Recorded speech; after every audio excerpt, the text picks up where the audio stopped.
નમસ્કાર મિત્રો આજે તારીખ 23 જૂન 2025 મહત્વના સમાચારોની હેડલાઇન્સ ઉપર નજર નાખીએ તો કડી અને વિસાવદર વિધાનસભા બેઠક પર પેટા ચૂંટણીના પરિણામ જાહેર થશે તથા જામનગર જિલ્લામાં છેલ્લા 24 કલાકમાં 7.5 ઇંચ વરસાદ પડ્યો, જેમાં જોડિયામાં 7.5 ઇંચ વરસાદથી જળબંબાકાર થયો। બીજી તરફ વિસાવદરની જનતાનો જાહેર ફેસલો થશે, જેમાં વિસાવદર બેઠકની પેટા ચૂંટણીનું પરિણામ આવશે તથા આજે કડીની પેટા ચૂંટણીનું પણ પરિણામ આવશે। કડીમાં કયો પક્ષ હાંસલ કરશે સત્તા તે સાંજ સુધીમાં રિઝલ્ટ આવી જશે। અત્યારના તાજા અહેવાલ મુજબ ભાજપ અનેક જગ્યાએથી આગળ હોવાનું પણ સામે આવ્યું છે। મિત્રો, અન્ય મહત્વના સમાચારની વાત કરીએ તો ગઈકાલે રાત્રે 10 વાગ્યા સુધીમાં રાજ્યના 155 તાલુકામાં વરસાદ નોંધાઈ ગયો। જામનગરના જોડિયામાં સૌથી વધુ 7 ઇંચથી વધુ વરસાદ નોંધાયો છે, તો બનાસકાંઠાના અમીરગઢમાં 5 ઇંચ જેટલો વરસાદ ખાબકી ગયો છે।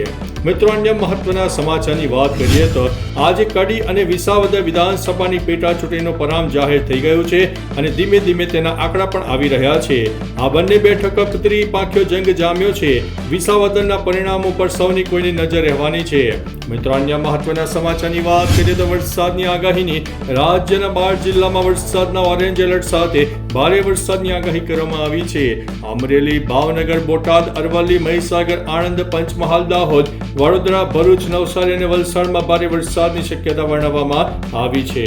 મિત્રો, અન્ય મહત્વના સમાચારની વાત કરીએ તો પાકિસ્તાનના હાલ હવે થશે બેહાલ।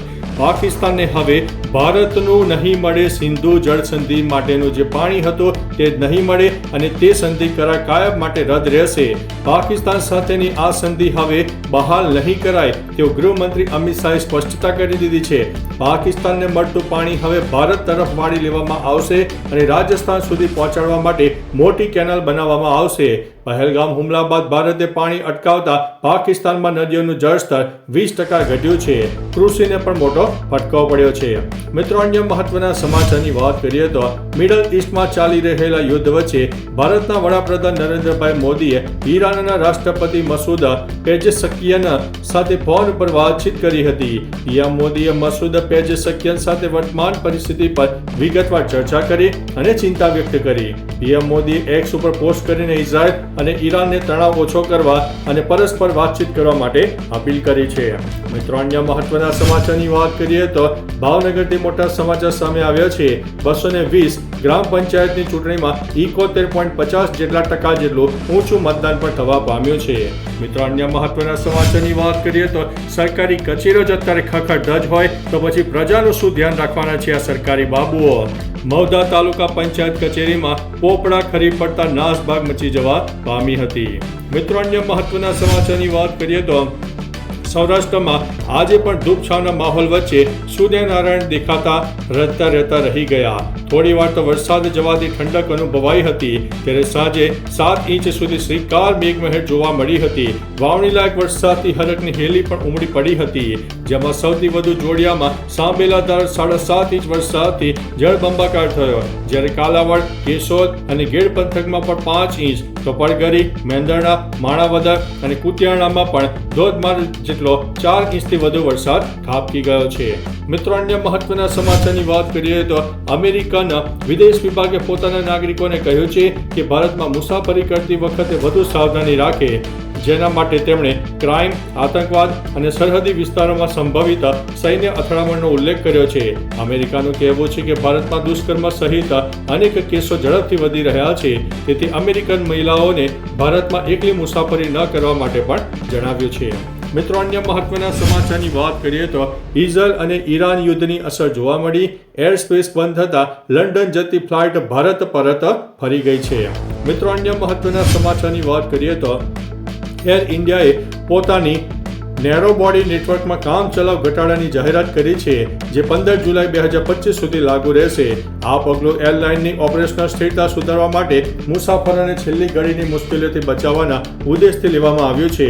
આ ઘટાડા હેઠળ એર ઇન્ડિયાએ 3 રૂટ પર તેની સેવાઓ સંપૂર્ણપણે બંધ કરી છે, જ્યારે 19 રૂટ પર ફ્લાઇટની સંખ્યામાં ઘટાડો કરવામાં આવ્યો છે।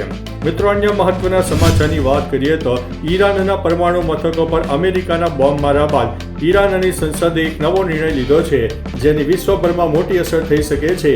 ઈરાનની સંસદે વિશ્વભરને ઓઇલ અને અન્ય ઇંધણ પૂરું પાડવા માટે મહત્વપૂર્ણ એવા સ્થળ હોર્મુઝ ખાડી એટલે કે જળ ડબરૂને બંધ કરી દેવાનો નિર્ણય લીધો છે. ઈરાનની સંસદ દ્વારા આ સ્થળને બંધ કરવાના નિર્ણયને મંજૂરી પણ આપી દીધી છે. ઈરાનના આ નિર્ણયથી વિશ્વભરમાં મોટાભાગના દેશોમાં ઇંધણ સપ્લાય પુરવઠા ઉપર માઠી અસર થવાની ભીતિ છે, કેમ કે આ એક એવું સ્થળ છે જ્યાંથી વિશ્વભરમાં સપ્લાય થતા ઇંધણનો 25% હિસ્સો પસાર થાય છે. મિત્રો, અન્ય મહત્વના સમાચારની વાત કરીએ તો સંયુક્ત રાષ્ટ્ર સુરક્ષા પરિષદની ઇમરજન્સી બેઠકમાં ઈરાનના પરમાણુ સ્થળો ઉપર અમેરિકાના હુમલા પર ગંભીર ચર્ચા જોવા મળી. રશિયા, ચીન અને પાકિસ્તાને 15 સભ્યોની પરિષદમાં એક ડ્રાફ્ટ પ્રસ્તાવ રજૂ કર્યો, જેમાં પશ્ચિમ એશિયામાં તાત્કાલિક અને બિનશરતી યુદ્ધ વિરામની માંગ કરવામાં આવી હતી. તો ચાલો મિત્રો, ફરીથી દેશ અને દુનિયાના સુપરફાસ્ટ સમાચાર લઈને મળતા રહીશો. ત્યાં સુધી અમને રજા આપશો. નમસ્તે.